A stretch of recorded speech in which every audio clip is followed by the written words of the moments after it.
If you look at people with low HRV, their chances of recovering from their illness is way lower if their HRV is consistently low. Hey everyone, I'm Morgan, co-founder of Primal Kitchen and host of the Primal Kitchen podcast. Today I'm sitting down with board-certified psychiatrist and neuroscientist, Dr. Dave Rabin, to discuss the importance of heart rate variability, psychedelics, sleep, and stress. Dr. Rabin has been studying the impacts of chronic stress on the body for over 15 years and is co-founder of the Apollo Clinic, which has been empowering clients to take control of their mental and physical health by tapping into our abilities to adapt and heal ourselves. Before we get started, a brief reminder that any and all opinions and views shared by hosts and guests on this podcast are the speaker's own and do not represent the view of Primal Kitchen or its affiliates or parent company. Hello, Dr. Rabin. How are you? Hello. It's so nice to be here with you. Thanks for having me. We're super excited. I'm just pumped to talk all things heart rate variability, the Apollo Neuro, and this just wonderful world of psychedelics that seems to be, taking the world by storm. So before we get into it, why don't you just give us a little brief background on yourself? You're in California like I am, correct? Yeah, I'm here part-time. Nice. Just for work. I grew up in Mill Valley, California. So we have a lot of colleagues here and we're back for work for a couple months. And then we're in New York most of the time. In New York. Got it. So you're one of those New York kind of Southern California people, or I guess Northern California. Where are you? Where's Mill Valley? Northern California? Oh, just north of San Francisco. Got it. Okay. Nice. Very cool. And what led you into this field of research and study? That's a great question. I think it started probably when I was really, really little. I used to just have very vivid dreams as a child, and I never really understood what those meant or what they were, but they weren't always bad or good. Sometimes they were just experiences that I had where I was interacting with one of my siblings or a friend. And, even as early as 4, 5, 6 years old, I remember hanging out with those people afterwards and then referencing something that happened in a dream, and they had no idea what I was talking about. And it was very real for me. And I realized immediately in those moments that those people weren't actually there. That was something that happened in a dream. And it was really interesting to me to just remember, having those experiences, the dream experiences, and feeling how real they felt. And so over time, as I got older, occasionally I would, have a nightmare or something like that. And I'd come to my parents and I'd be like, well, what does this mean? What are we experiencing in these dreams, in the way that I could articulate it as like a, 5 or 6 year old. And they would say, naturally, like many parents do, dreams aren't real. They can't hurt you. Don't worry about it. But they felt so real, and I kept having them. And so over time, I really started to think about what is, if my parents are using this word real, and dreams feel real, but real life also feels real, waking life, what is real? And I think it started to just encourage me to question the way we use words, what they mean, and sort of what is the meaning of life and why we're here. And so from a very young age, I was just really interested in dreams and consciousness from whatever I knew of it. And over time, I started to explore that more and get really interested in that area of research and the mind. I just started, reading stuff and whatever I could find. And over time, I, started to notice that there were certain things we were experiencing in our day-to-day lives that led us to start study or start to become interested in, what we now call resilience. And resilience relates directly to HRV, because now heart rate variability, HRV, is our best biometric of resilience that we can measure easily through the skin. But at the time, we didn't really have that measure. And resilience was this idea of, how do you bounce back more quickly from stress?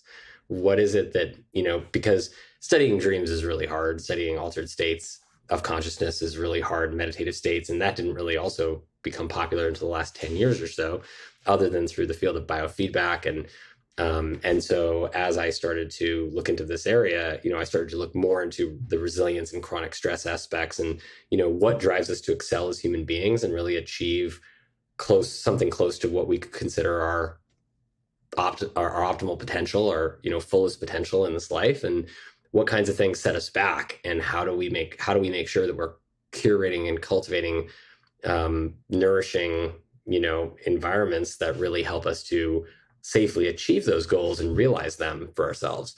And then, of course, in 2012, 2013, I started to be exposed to more of the psychedelic medicine research and research around technology and wearables and how these were impacting people's health.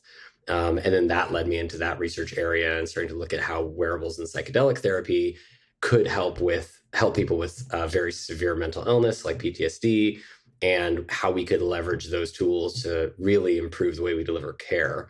And of course, psychedelic medicines are very interesting because they chemically induce an altered state of consciousness that allows us to look beneath the surface or under the hood of our minds, and which is similar to a dream. And so I kind of found myself coming full circle into, studying consciousness again as it became easier through these drug-induced psychedelic states. And then Apollo came out of that research from the University of Pittsburgh as a way to start to understand how we could induce states of changing, states where we change our feeling, we change our energy level, but without drugs.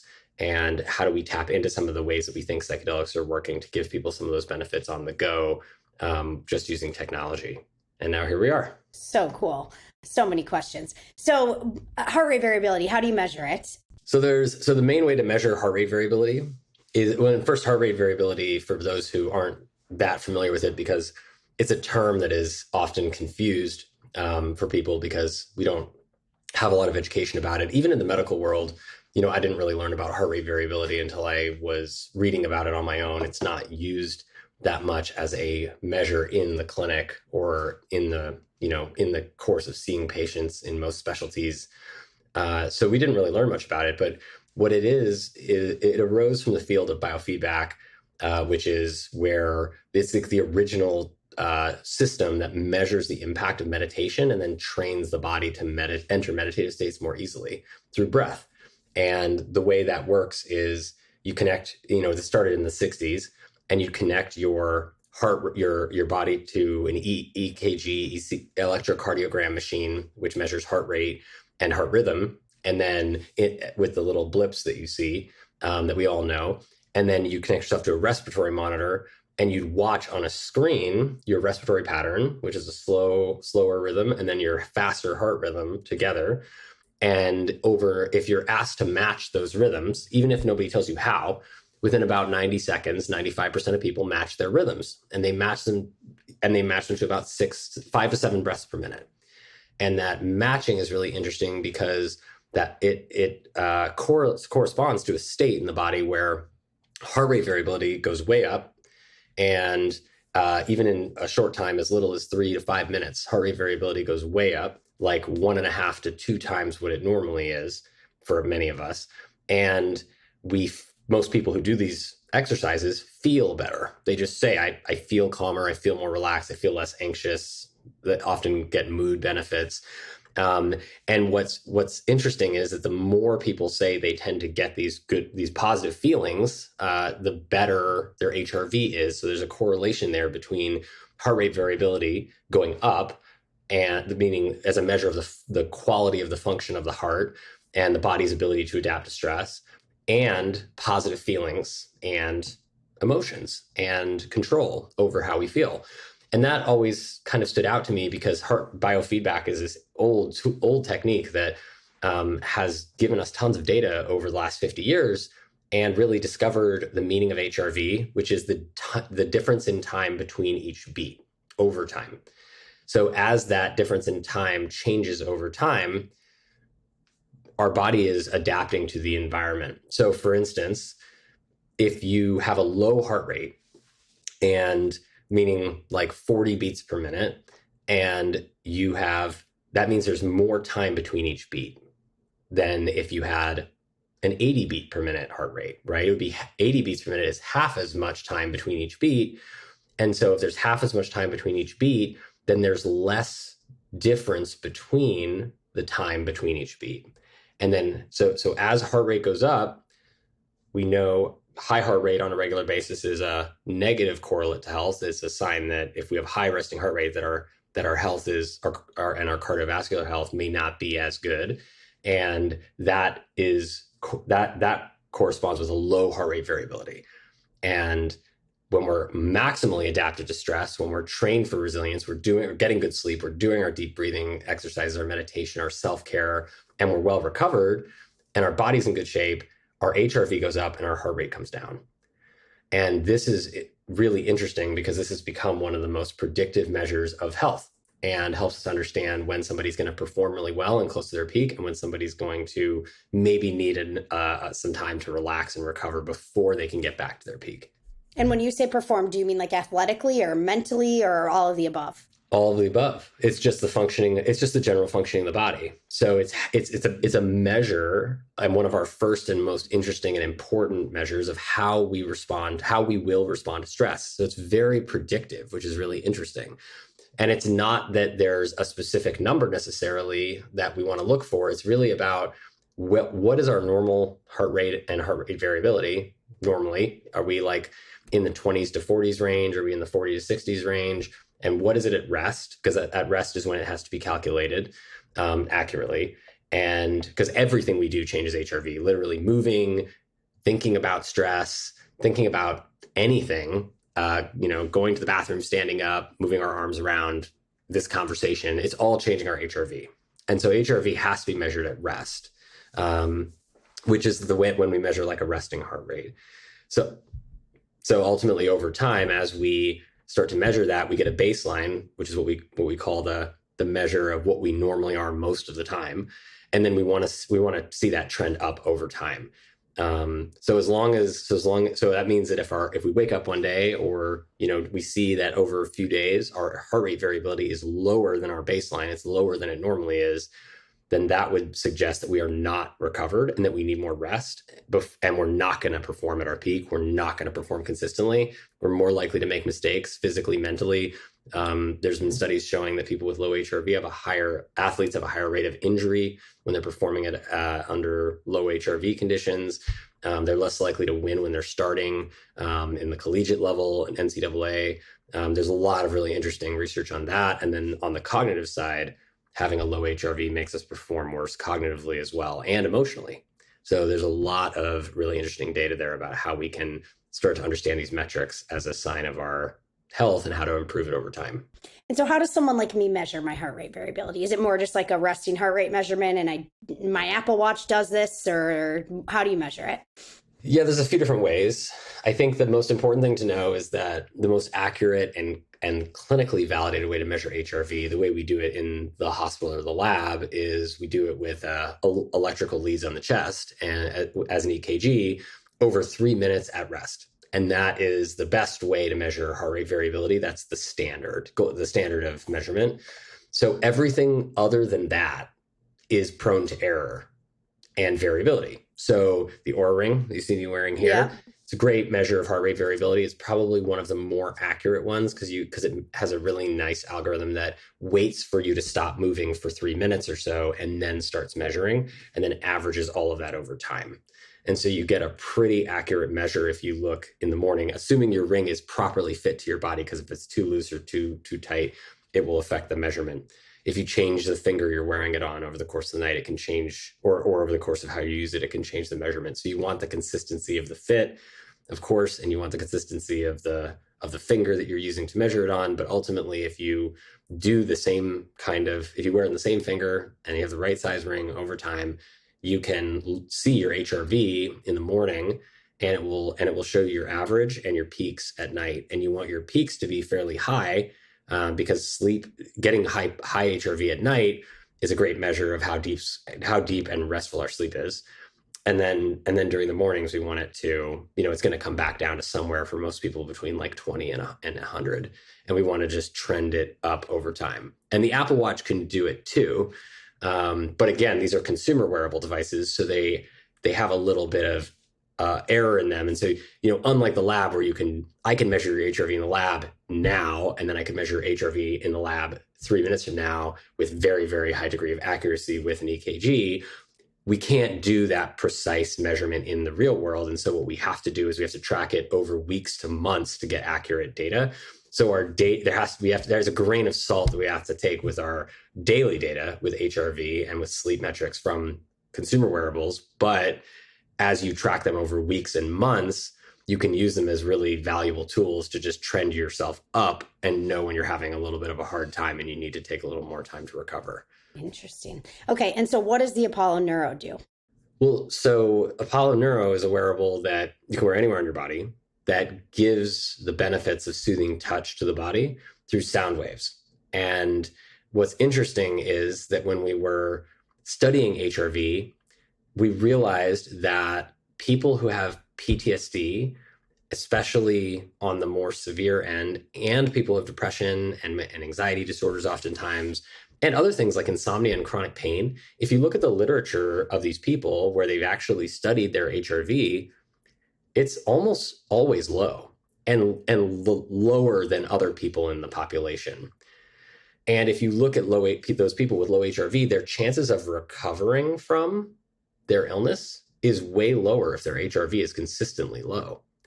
And so this was really interesting because a low HRV is a sign that our bodies are perceiving threat from the environment, or they're perceiving stress and effectively lack of safety. And when you look at the techniques that work for these people, for instance, biofeedback, like we talked about earlier, which is, this, modern meditation, computerized meditation technique that works really well for people with PTSD when they practice it,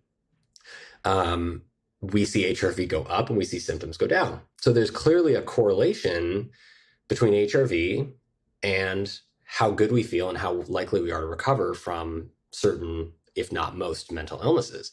So seeing this pattern, we said, well, what boosts HRV? We know breath work and biofeedback do it. We know meditation. We know meditation does it. We know mindfulness does it. We know that yoga, soothing touch, and soothing music do it.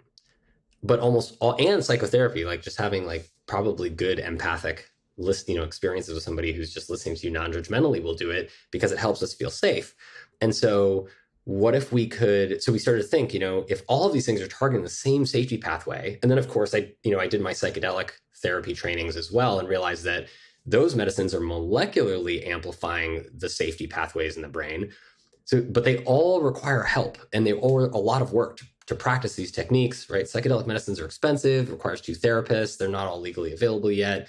There's other, the breath work, the meditation, yoga, et cetera. They require lots of practice and coaching oftentimes, and you have to take time to learn how to do it. And commitment and like motivation. And if you're someone who's already kind of in a depressed state, I think it's like probably maybe even harder to motivate to It's extremely challenging. It's like in some ways it's asking people to sign up for failure because we're giving them tasks that actually require a lot of concentration and a quiet mind. But as soon as if you have anxiety or depression, you quiet your mind and you don't have the training to navigate what's going on and you're on your own, then what happens? You just get a flood of negative thoughts coming into your brain.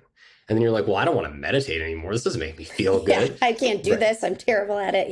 Yeah. And then it just creates more negative thought loops. So we were trying to navigate around this and help people, effectively, if we could tap into the neurobiology of safety, could we start to restore control for people so that they could feel like they could be in control of their thoughts and their feelings more effectively?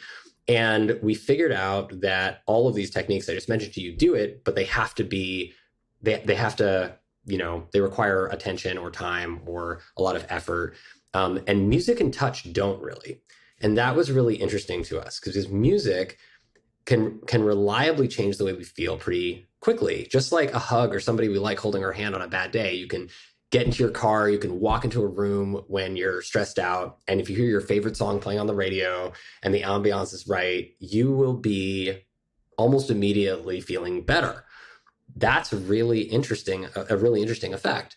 And so we started to explore that, and we effectively, at the University of Pittsburgh, mapped out the entire nervous system pathway from the skin to the brain, from the ears to the brain, and saw that a lot of what's happening is there's a targeting of and an increase in activity in the emotional cortex that senses positive emotion when we experience positive music and soothing touch, that suppresses our amygdala, which is that fear center of our brains that's blasting off too much when we're detecting threat from the environment.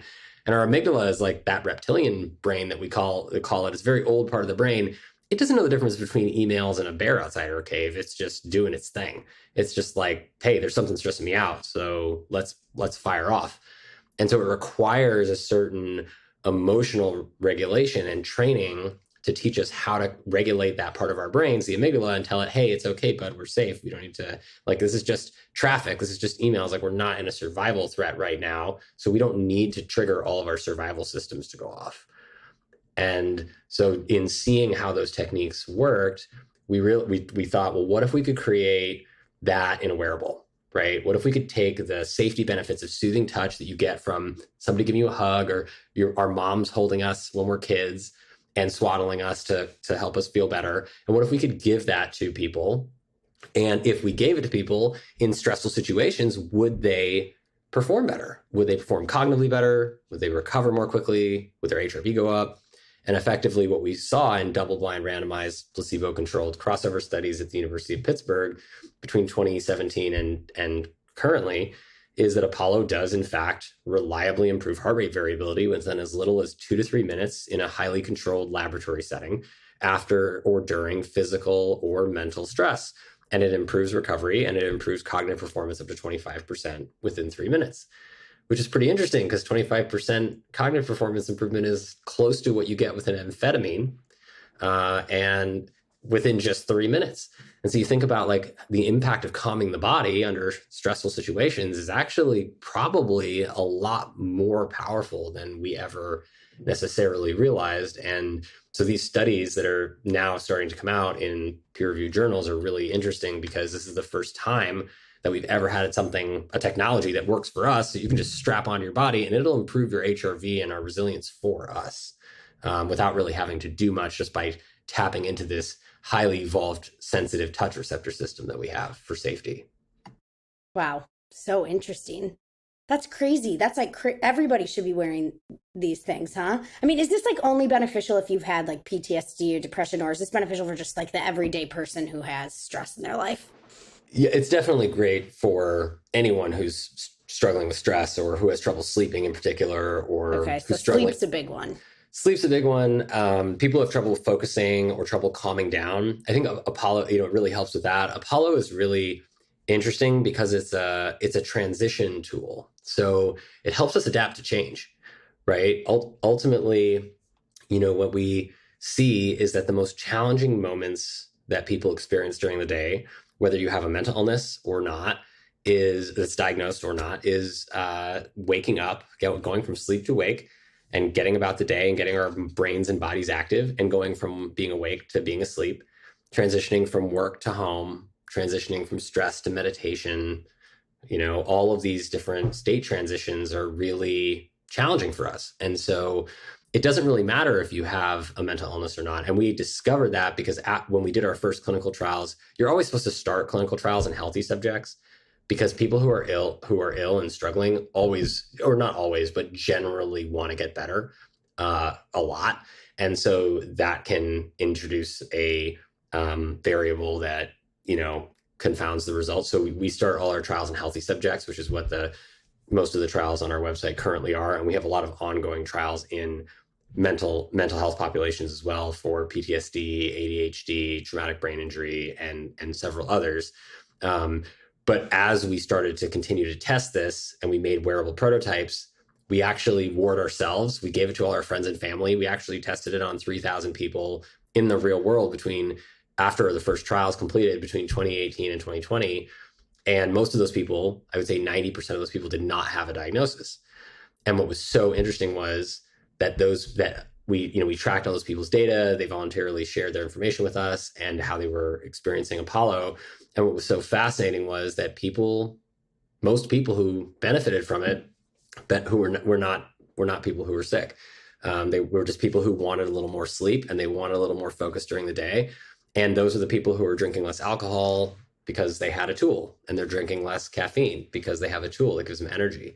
And so it really helped and using less sleep aids because they're having something that helps them fall asleep at night. And so it's interesting to see that people are just using this as a tool in their day-to-day. And when we were testing it on ourselves, we also didn't have diagnoses, and we're just really, really stressed out, working a lot, running a startup, working the hospital, double time shifts, and it was just a lot to keep up with. And we realized this was just a game changer for us and in all of my colleagues, and we just couldn't make it a medical device, because if you make it a medical device, it just makes it harder for people to access if it's only a medical device. So we decided in that time frame we were testing it on ourselves and our friends and family to make it that this had to be a consumer device. It had to be accessible to people. And that's kind of this new paradigm that we're seeing that's really interesting in 21st century medicine, which is how does consumer technology and science, especially scientifically validated consumer technology and medical treatment overlap, right? And where do those two come together? Because the more we can translate the greatest discoveries of science into things that don't require a prescription or a doctor to give you access to, then the more easily you will be able to heal yourself rather than relying on us to do the job for you. Because ultimately it has to come from the person who wants to be healed. And that's even what Hippocrates said. So it's an exciting time for medicine in that way. Yeah, super cool. And so do you wear it all day long? You can. I think most people, what we recommend and what we've seen from the studies is people get the best results with Apollo when they wear it for at least 90 minutes during the day and at least 90 minutes at night. And that helps regulate our circadian cycle or, our sleep and wake cycles. And it's regulating our sleep and wake cycles and making sure effectively, relatively simple concept that we have energy when we want to have energy and we are able to sleep when we want to sleep, right? That's all it is. That's the most fundamental piece of all health is based on that thing. And when you say at night, do you mean sleeping or do you just mean like evening time?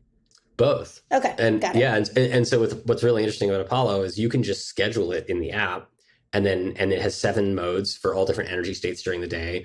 There's energy and wake up, which is kind of like espresso. And there's social and open, which is kind of like a creative social flow for like going out and doing things with other people. There's clear and focused, which is giving people that kind of amphetamine-like effect of dedicated, sustained focus. Those are all kind of energizing. Then there's rebuild and recover, which is neutral energy. It's like taking 5 minutes of deep breaths. Then there's meditation mindfulness, which is taking 10 or 15 minutes of deep breaths. Then there's relax and unwind, which is kind of feels for a lot of people like a glass of whiskey or a cannabis indica. It's a very intense wind down, and not intense, but like a deep relaxation. And then there's sleep and renew that people use when they actually get into bed. And so relax and unwind, as an example, would be what people use for half an hour to an hour before they get into bed to prepare to fall asleep when you actually get into bed. And then sleep and renew when people get into bed. And that helps give people deeper, longer sleep. And we've seen in our trials that people using this in that way over the course of 3 months are seeing up to 30 minutes more sleep a night.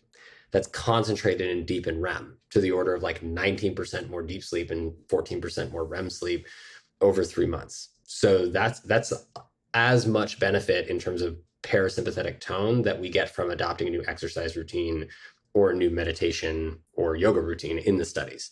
So just by soothing the body with a little bit of touch, we can give ourselves access to some of these benefits from that we would have to normally spend thousands of hours meditating to get access to. Yeah. And do you wear it on any, like you said that you can wear it anywhere. So like arm, where do you recommend? I usually wear it on my ankle or my chest. We have a clip and a couple different or 3 different size straps. So you can wear it on your ankle, arm, wrist, chest, clip it onto your clothing. Yeah, it works anywhere on the body because it works through the touch receptor system. Got it. So it doesn't need to be in any particular place. It doesn't need to be directly on the skin.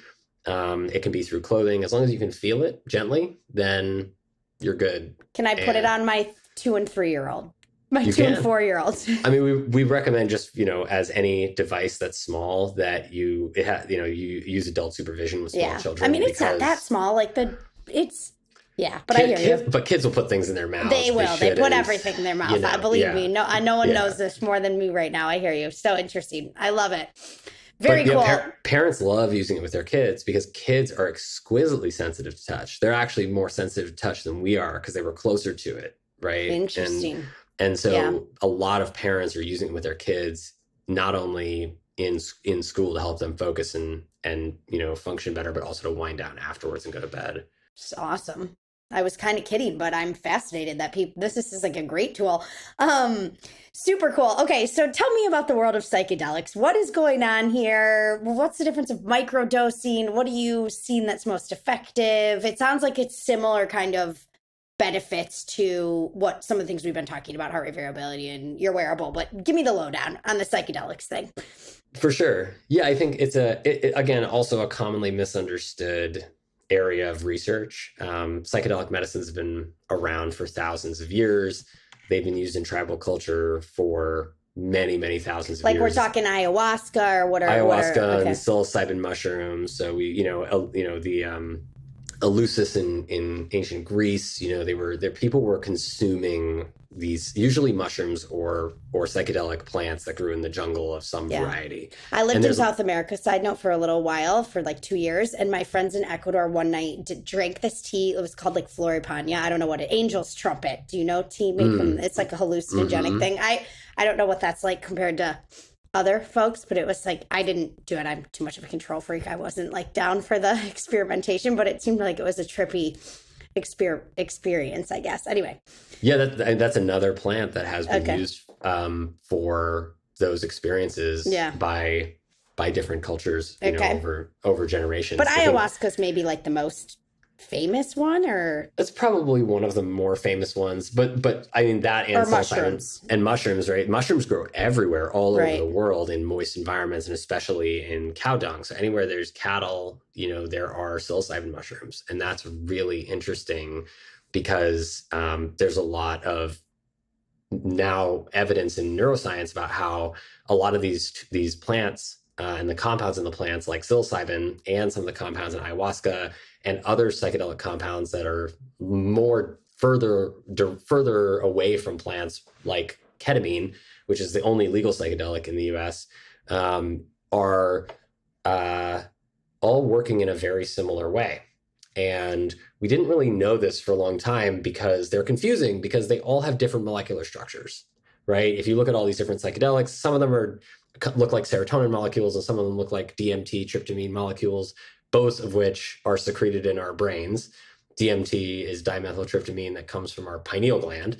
And this is a neurotransmitter molecule that gets secreted around the times we're born and when we die, and probably in our dreams and deep meditative states. And it's known to be a potently psychoactive hallucinogenic molecule that we make ourselves and all living things make, which is really pretty interesting and not well studied. And serotonin is one of our major molecules responsible for mood regulation and emotional sensitivity, and meaning making in our brains, and many other things. And so these two molecules that are natural to us and the entire living world, especially animals, are also directly impacted by psychedelic medicines and related to the psychedelic medicines in terms of molecular structure that we introduce into the body, which is very, very interesting.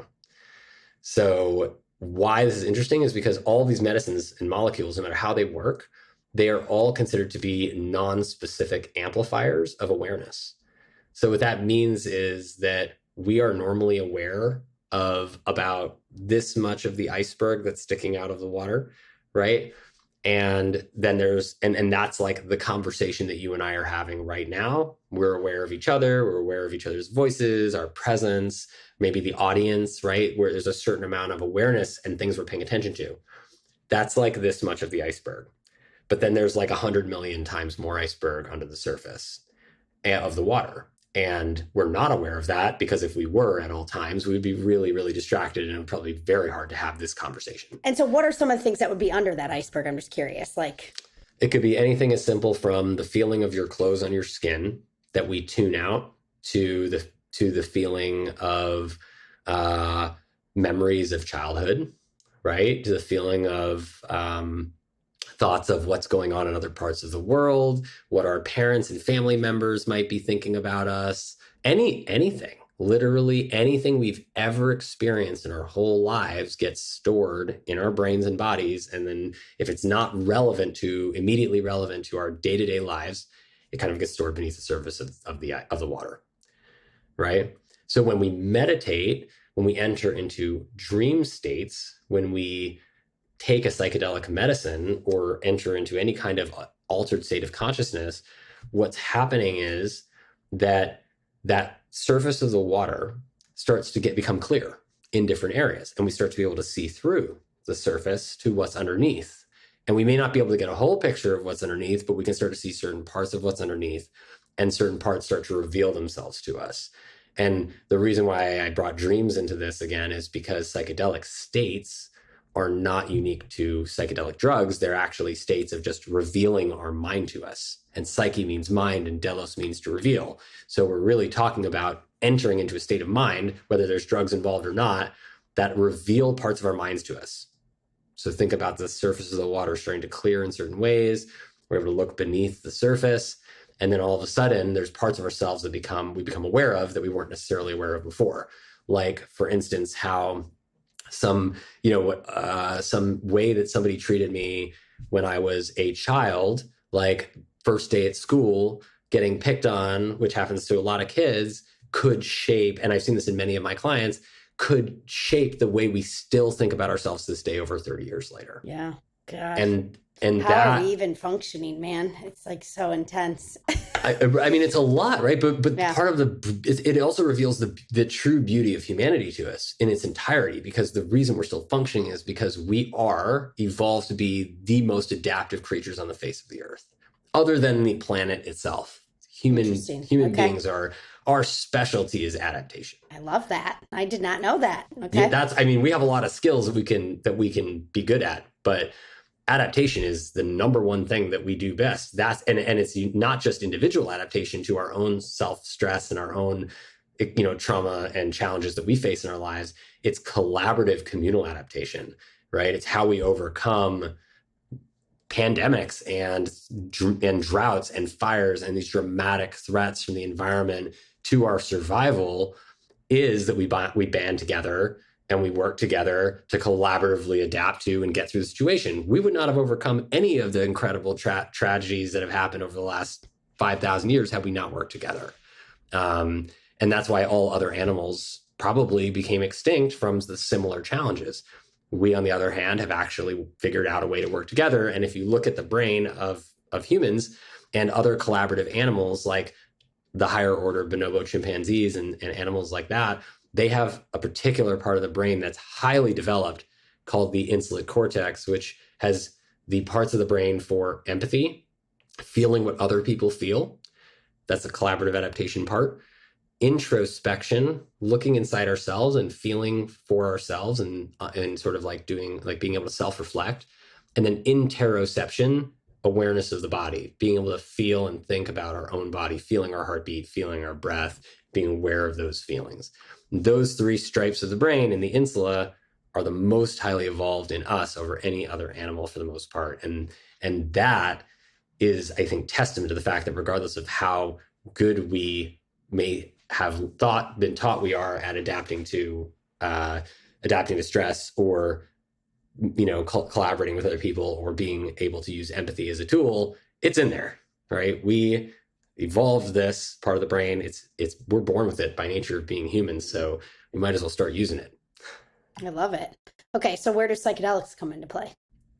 Well, so psychedelics are literally molecularly amplifying that part of the brain activity in a positive way if we bring a safe, positive environment into the experience.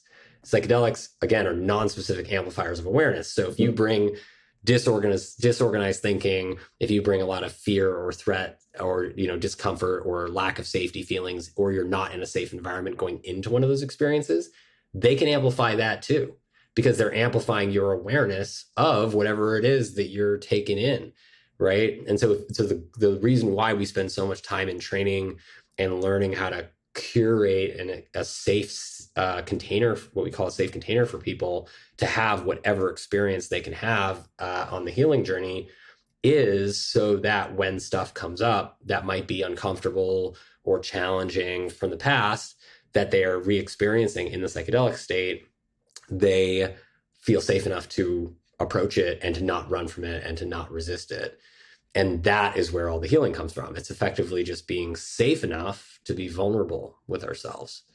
And that vulnerability is the fertile ground for healing. And so psychedelic medicines, for a certain amount of time in the right environment with highly trained individuals, can, whether they're indigenously trained or whether they're Western trained, with the right training and the right guidance, people can reliably have these very, very powerful transformative experiences whether it's with ketamine therapy or MDMA therapy or ayahuasca or psilocybin and many others. But the environment is not, the importance of the environment and the context of it is not to be understated, because that is what really dictates whether or not somebody has a powerful, meaningful, positive, life-changing experience versus a really hard, difficult experience. Got it. So this is, and you're using this clinically, like people are inducing these experiences clinically for healing. Yeah, predominantly with ketamine right now, because ketamine is the only psychedelic medicine that's legal in almost every country worldwide, because it's used as an anesthetic for people and animals. It's one of the most gentle anesthetics that we have, and it was only discovered recently, or maybe like in the last 30 years, to have psychedelic effects. Oh, wow. Okay. And so it kind of came in through like a back door that way, and now is been found to be a very, very powerful antidepressant that you only need a few doses of, compared to, it's not like daily dosing. You just do like six doses. Okay. Doses meaning like what? How long does a dose last? Hour and a half. Okay. So you 6 sessions, more or less? Yeah, six sessions with therapy on both sides, ideally, to get best results. And that therapy helps you take what comes up from those experiences. It helps you be prepared to go in for whatever comes up, knowing that, number one, it's just you. There's nothing to be afraid of, right? Number two, everybody comes back. No matter how far out you think you go, everybody always comes back. And number three, just to be grateful for the opportunity to see the medicine as a teacher that helps us to learn about ourselves more deeply. And I would be freaking out. I think I would be freaking out. It's really quite gentle. It's not, and when we you hear about ayahuasca, you're like puking in the rainforest for like, it just sounds terrible. I'm like, who would do this? Why would you do this? I mean, but ketamine seems much, I guess, gentler. Are people like throwing up? And I feel like ayahuasca, are you like high for like 2 days, and it just sounds like so intense. Every psychedelic medicine has its different amount of time that it lasts and a different intensity of the experience. So ayahuasca is like an 6 to 8 hour experience. LSD is like 8 to 12. Psilocybin mushrooms are 6 to 8. MDMA is 4 to 6. Ketamine's 1 to 1, 60 to 90 minutes. Got it. And so ketamine has a lot of advantages, because not only is it legally accessible, and we can have a pharmacy literally just give us like clinical grade medicine that's reliable every time, but it has a very short window that you can expose somebody to who's never had a psychedelic experience before, to a very like gentle, uplifting dream state that can be very healing and very peaceful and blissful. And that's usually what people experience. Are people like laying down? Where are you doing this? What % of your practice is this? Like, give me the lowdown. Well, I would say probably 70% of our clients come to us to do this kind of work with ketamine. Okay. Typically we do it in, there's 2 ways to do it. You can do it in an office. Actually, it's 3 ways to do it. But yeah, you can do it in an office. You can do it in somebody's home, or you can do it where you're there with them, or you can do it in somebody's home over Zoom with somebody else in the home, because the experience, again, is so gentle. It's so low dose that it's really just at the threshold of psychedelic experience. So, got it. So you don't need to take people all the way out there to get the benefits. People need to get just barely there. Okay. And then they just need to dip their toe in. And then once they dip their toe in, they can be like, okay, this is actually not so bad. Right? I don't have as much to be afraid of. This isn't as scary as I thought it was going to be. Now I can adventure a little further. Interesting. Right. And so there's lots of ways to deliver ketamine. Other psychedelic medicines right now are very challenging to deliver because they're not legal. But ketamine is very versatile, and it's safe to use at home as long as you have guidance from somebody who knows what they're doing. So you're doing this for people like 6 sessions, and then what are you seeing? Are people coming back to you years later or for more? Are they feeling like, wow, that was just profoundly changed my life, and I don't even feel depressed anymore? Like, what are you seeing? Yeah, I mean, it depends on the person and where they're starting out, right? Everybody starts out at a different place. Some people come to us and they've done a ton of work already, and they require like 1 or 2 ketamine sessions.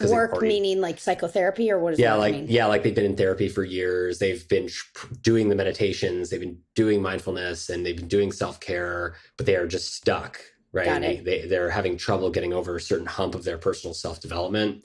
Those people tend to respond very quickly and can make radical progress to the point where we can do like one course of 4 to 6 sessions, and then they don't need to come back. They're good. They're like on it, right? They've seen what it feels like to be in the driver's seat of their own lives, and to know what it feels like to have that sense of control and over their own thoughts and feelings, and just they can take it from there. So as a control freak, maybe I would like this. I think you would. Okay. I think you would. I mean, yeah, it just helps us to recognize, if you think about this, if you think about what you said about the control freak idea, right? Just to break it down, yeah, feeling out of control or feeling anxious, like or restless, or like we have to control things, comes from spending time thinking about things that we don't have control over. And when we have a lot of those things that surround us in our day-to-day lives, it probably is like 99% of things that surround us in our day-to-day lives, or 90 to 99%, are things that we can't actually change or impact in a meaningful way. They're things that are going to happen, other people, their thoughts, right? Things we have to do, certain things we have to do, certain things that are going on, the news, right? None of that stuff we have, for the most part, any control over. But what we do have, and so if we only have 100% of our time each day to spend thinking about anything, and we spend 60, 70, 80% of it thinking about things like the news and what other people think about us that we don't have any control over, then we're going to feel out of control 60, 70, 80% of the time. And then that's going to lead to us trying to grasp onto things that we can control or try to control, that can help to some extent, but it can also cause suffering because we can't control certain things, and we try to control them, and then we can't, and we find out we can't. It feels futile. We feel helpless. We feel like, it becomes a real struggle.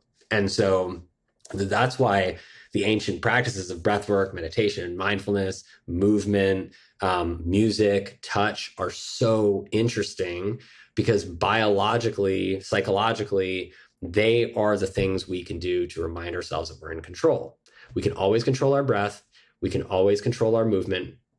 We're not usually strapped down and restrained. We can always sing or choose to listen to music or play music. We can always accept soothing touch, either from ourselves, or we can, with consent, have a soothing touch experience with a loved one.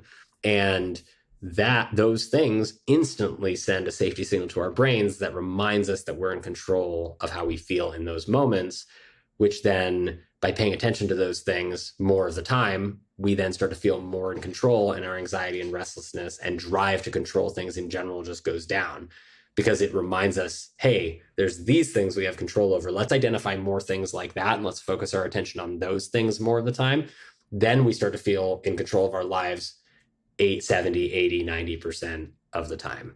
And that's when we really start to feel fulfilled and open up a lot more capacity to do cool stuff that we didn't necessarily know we could, because when we feel in control, we're able to have a broader window of view of opportunity, right? We're not just looking for what's the quickest way out of this uncomfortable situation, or feeling pressured all the time. We can actually take a breath and just look at everything that's in front of us and be like, okay, what's the actual best option for me right now if I were to weigh out all of these different things, and what's my intuition saying?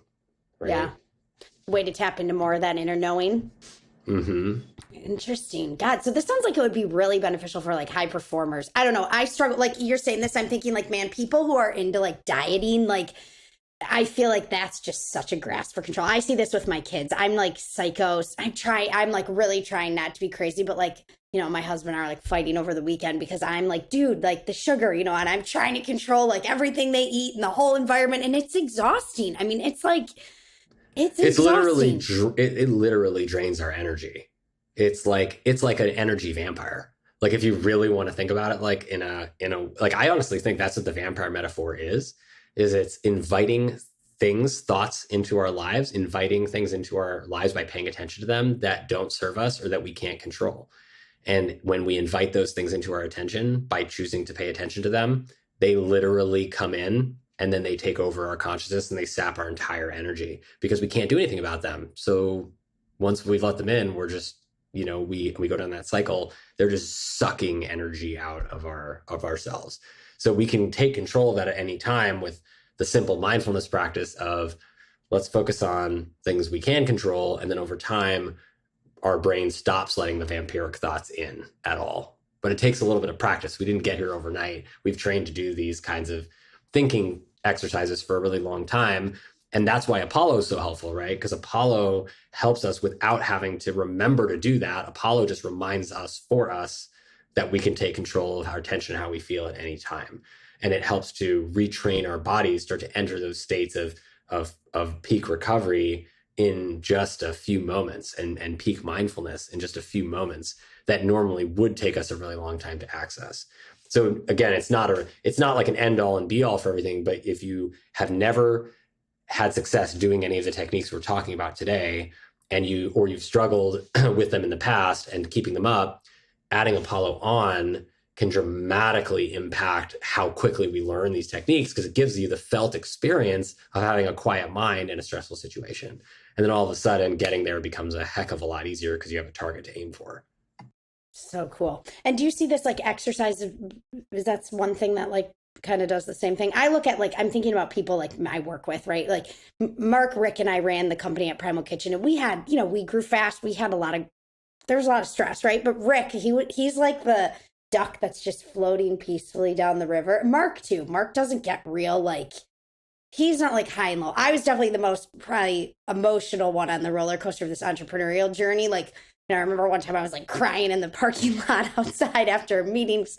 Crazy. It's a lot, yeah. But mostly I could keep it together. I'm not like a total hothead, but Mark and Rick are very like calm, right? Like the ducks floating down the river, there might be like feet paddling quickly under the water, but you don't really see it. They're both endurance athletes. I wonder like how much of this, how much of that training like can played into their ability to just. Rick is like the most cool, calm, collected guy. I know he's also like biking like 100 miles. I don't know, like every day.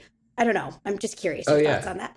Yeah, that's 100% right. I mean, obviously exercise to an extreme will tax the body, but if you have trained yourself over time to build up to intense regular exercise levels where you're, biking 100 miles, you're pushing the body in a healthy way, not just, within reason, you're training resilience. You're going to see boosts in heart rate variability. You're going to see signs that the body is more calm more of the time because you've developed a physical outlet to take that restlessness that builds up in us over time and just get it out, right? Movement, however we do it, maybe it's not the 100-mile bike ride for everybody. Maybe it's yoga. Maybe it's going for walks, right? Maybe it's other stuff, but doing even just a little bit of that daily or nearly every day and having a pattern around that is incredibly helpful to regulating mood and concentration and helping us get good sleep. And if you look at the data around treatment of depression in particular, just as one example, exercise is more impactful than taking an antidepressant, SSRI, in most people who have been studied. And that's just testament to how powerful these natural techniques are. Nothing is going to replace that. Yeah. That's fascinating. Okay. I know we're like almost short on time, but I'm just so curious because you seem like, I don't know, you've just given a lot of thought as you would in your field, but to like the meaning of life. So I'm just curious, how are you defining the meaning of life, and where'd you go? This dream thing I'm really interested in. I was obsessed with dreams when I was little. I had like a journal. I remember someone gave me a present. It was like a dream, interpreted my dreams, and it came with this journal with a pen that had a little light on the end of it, so I could like write in the middle of the night, write down my dreams, and I would wake up and look up like, okay, there was a wolf in my dream, what does this mean, yada yada. Like, how do the dreams weigh in, and where have you netted out on like the meaning of life? Those are big questions, but I'm curious. Well, so I think that the dream thing is really interesting because I think that we know a lot more about dreams than we did before, 20, 30 years ago. We know that dreams happen now predominantly during REM sleep stages, and that during those sleep stages is when those are some of the deepest sleep stages. So we're like sometimes completely paralyzed or completely physically vulnerable when we're in those sleep stages. So number one, to even allow our bodies and our brains to enter those deep recovery stages of deep and REM sleep, we have to feel safe. So that's kind of lesson number one, is that safety is at the foundation of all healing. and all recovery. And because sleep is at the foundation of all recovery, if we're not getting good restful sleep, we're not going to, and we're not dreaming, or it doesn't matter whether we remember our dreams or not, but if we're not having deep restful sleep and entering those dream states, then we're not recovering well. And HRV is one way to track that. And safety is required to get there, and sleep is required to get to sleep, and sleep is required for all healing that we do afterwards, all the lessons, everything we learn to actually stick on a solid foundation. So that's kind of like lesson number one. And the dreams for number two, that I think I've learned are really that dreams are a psychedelic state that's naturally induced in our brains, where a lot of our memory reconsolidation occurs, and we have what's called like reconsolidation being a reorganization of our memory. So all the stuff that comes in from the last 24 hours or 48 hours in our short-term memory then has to get integrated into long-term memory and actually make sense. And how does it fit into that story, that longer-term story of our lives? What does it mean? How do we think about it? Is it worth thinking about more, or is it just kind of something that gets filed away for later, right? And our brains do that when we're dreaming and in REM sleep. And so, so that in a lot of ways is our most natural, most commonly accessed psychedelic state. And I think ketamine has really taught me a lot about this, because ketamine therapy is actually, for a lot of people, they will describe it as inducing a dream state for a certain amount of time, like a lucid dream state where you're more, conscious in it, but you're still in what feels like a dream. And that's really, really interesting, because those states are very, very healing for people. And what I've learned from my practice with these medicines, with tools like Apollo, and helping treat patients in this area, I think, is that we, with respect to the meaning of life, effectively, is that we can't tell people the meaning. Even if it's a very personal thing, right? The meaning of life is not something that like is easy to really articulate in general, that makes it understandable and applicable to everyone, because it's so personal. And a lot of it, if we really want to think about it, and because we help, in our clinic, like we're helping people find this all the time. Like they come to us because they've lost meaning, right? They've tried everything and they've lost meaning and they don't know where to get it from. And so what we do, interestingly enough, is we help them look inside themselves to find that meaning. And when people actually feel safe enough to actually look inside themselves and to actually ask themselves a question like, what does this mean to me?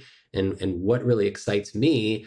Then what people eventually find out, it might not be right away, it might take some time, but what people eventually find out is that the meaning of life is actually the process of discovering what we're capable of in this life, right?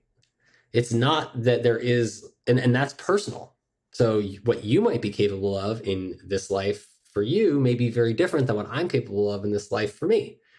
But the whole process of discovering that is the journey that we're all here to enjoy together. And so the more that we can help each other feel safe enough and be in a nourishing, fertile environment for growth and self-discovery that's non-judgmental, right? Then the more that we can actually foster each other's mutual growth and self-exploration and self-discovery and our own connection to discovering the meaning of life for ourselves, which is our potential. And I think that's where the future of medicine is going. That's where the biohacker space is going. Like that's where, like, I think the work that you guys are doing converges really nicely with the work that we're doing in mental health, and how we can really start to take some of these discoveries in neuroscience and bring them back to the community so that everybody can understand how to access them in simple ways, and really find out for yourself, like, what are you capable of? Gosh, I'm so inspired. I want to start my ketamine therapy. I mean, wearing my Apollo Neuro every day. I'm just like, this is great. Okay, we're out of time, but I have one question I ask everyone at the end of the podcast. But what's something most people don't know about you? I really like to cook. Cooking is like there's like a rhythm to the kitchen that's like really magical about preparing your own food, that and really learning how to like master that. I mean, I wouldn't call myself a master cook, but I enjoy cooking, and I had to learn because I am, lactose intolerant, that cooking for me also became something that was really interesting because I could learn how to do it for myself at home. And now it's become something that's like a huge passion for me. And it's extremely rewarding. And I never really thought that that was something that I would just find as rewarding as I do. But, it's something that has become really, really exciting and has helped me to eat better and to feel better and to just, again, thinking of things we can control. One of those things also is nutrition in a lot of ways and what we put into our bodies. And the act of nourishing our bodies with good quality food or fuel is something that I think really surprised me as to how impactful it was in the way that I felt on a regular basis. I know you guys talk about that a lot too. So yeah, so that's something that I'm really interested in, and I just think I really love rhythm. I love rhythm. I think there's a huge rhythm in the kitchen of the way, like the timing of the food, and that's something I never learned growing up. I learned that from my wife, who cooks Italian food, and she really introduced me to like how to time food and cooking properly to really make it come out the way it was intended. And that timing is similar in music and it's similar in dance, and it's really like it's this interesting idea of like try to find the rhythm, right? Try to find the rhythm of life. Try to find everything we do as humans is on a rhythm. It's either on a 12-hour cycle or a day, day and night rhythm, or a monthly lunar rhythm, or it's a heart rhythm or a breath rhythm. And try to find and surround yourself with the rhythms that really make you feel the best, and understand those rhythms. And that, for me, has been really impactful in my life. I love it. Surfing and tennis, my two rhythm things. But anyway, thank you so much. It was so great to have you on here. Can you let everyone know where they can find you so they can follow up with your work? Yes, absolutely. I'd love to hear from you. I'm on socials, Instagram and Twitter at Dr. David Rabin. I'm on Clubhouse at Dr. Dave, and have a psychedelic news show called The Psychedelic Report on Clubhouse. And you can check us out live almost every Thursday, or you can at 2 p.m. Pacific, or you can check us out on Apple Podcasts and Spotify at The Psychedelic Report. And you can also find me at drdave.io. And if you're interested in checking out Apollo, you can go to apolloneuro.com, or wearablehugs.com will also work. Wearable Hugs, so cute. And your practice are you guys taking new patients or? Yeah, we are taking What's patients. the name of your practice? You can find it on my website, the drdave.io website, or if you go to apollo.clinic, our practice is called the Apollo Clinic, so you can find us there too. So great. Thank you for all the wonderful work you're doing in this field. Appreciate you spending time with us. Thank you so much, Morgan. It's a pleasure. Okay.